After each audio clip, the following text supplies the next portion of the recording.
Halo guys, perkenalkan nama saya Cerilia Gunardana.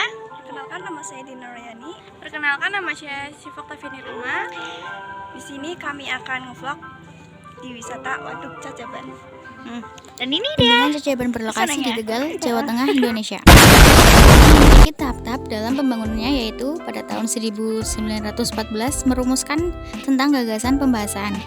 Pada tahun 1930 merumuskan tentang perencanaan bendungan, dan tahun 1952 telah diresmikan oleh Presiden pertama Indonesia, yaitu Insinyur Soekarno, dan kami tidak bisa menempatkan tanggal terjadinya karena tidak tertera di buku sejarah. Luas area Waduk Cacaban 928,7 hektar dan berisi air sebanyak 49 juta meter. Menyusuri sejarah Waduk Cacaban, tahun 1999 merasa prihatin atas kondisi masyarakat Tegal yang mengandalkan pertanian lahan kering Tegalan. Kip Gedik Sebayu membangun bendungan Danawari untuk mengenalkan pertanian lahan basah. Tahun 1914 untuk membangun pertanian, pemerintah kolonial Belanda menggagas dibangunnya waduk di Tegal. Pemerintah kolonial berencana membangun 3 buah waduk dan mulai melakukan kajian. Tahun 1930 dari 3 buah waduk yang direncanakan, pemerintah kolonial Belanda melakukan perencanaan detail dan menindaklanjuti Waduk Cacaban. Bendungan ini tidak selesai karena proyek pembangunannya selalu diganggu dengan tanah longsor yang tak mampu di atas oleh tim proyek sehingga terbengkalai. 16 September 1952, Presiden Indonesia Soekarno berkunjung ke Tegal dan bertekad untuk meneruskan membangun bendungan dengan waduknya.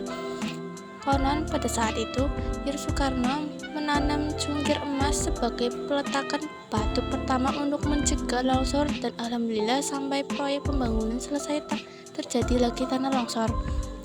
19 Mei 1958, karena Soekarno berhalangan, peresmian dilakukan oleh Mr. Sartono yang saat itu berkapasitas sebagai pejabat presiden. Kedudukan pejabat yang menjalankan pekerjaan jabatan presiden sebagaimana yang dimaksud undang-undang tersebut adalah praktis sama dengan jabatan wakil presiden Soekarno, dan memberi nama baru kepada lokasi ini dengan sebutan Cacaban yang berasal dari kata anjaban yang berarti hal yang menarik dan membuat penasaran.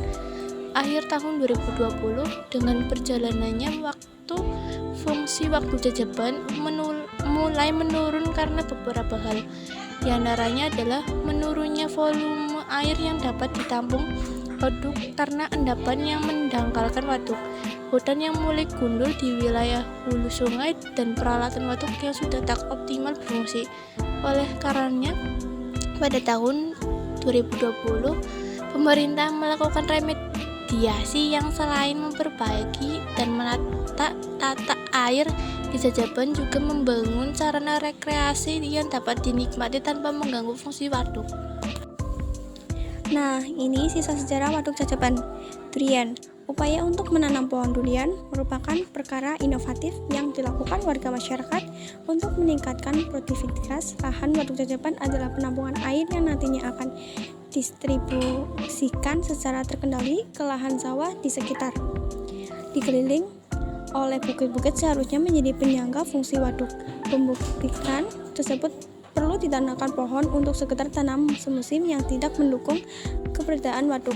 Pepohonan dan akarnya dapat menanam air yang secara berangsur akan meneruskan ke mata air atau waduk sekaligus penanaman sungai atau dasar waduk. Kondisi-kondisi tersebut akan mengurangi berfungsinya waduk sehingga perlu dicarikan jalan keluarnya.